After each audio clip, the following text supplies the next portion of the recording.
watch read 2:03 p.m., though it felt like time hadn't changed in ages. I stood in the middle of a long, monotonous hallway with walls of a faded yellow shade, like someone had tried to mute the colors.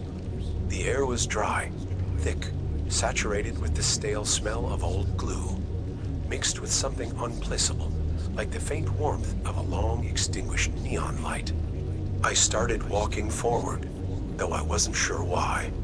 The hallway seemed endless, broken only by a line of identical doors spaced every few meters.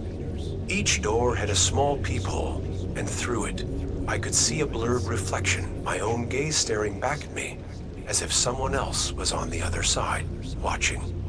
At one of the peepholes, something new caught my attention, a faint, flickering glow. The light was cold, like the blue of a fluorescent bulb, appearing out of nowhere and vanishing just as quickly.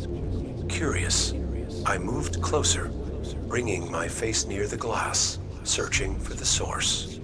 The room inside looked empty at first, but after a moment, I noticed a slight movement, like something was hiding just beyond the corner of the room.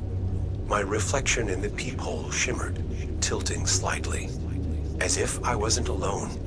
The walls suddenly quivered, but it wasn't the noise that was terrifying. It was the silence that followed.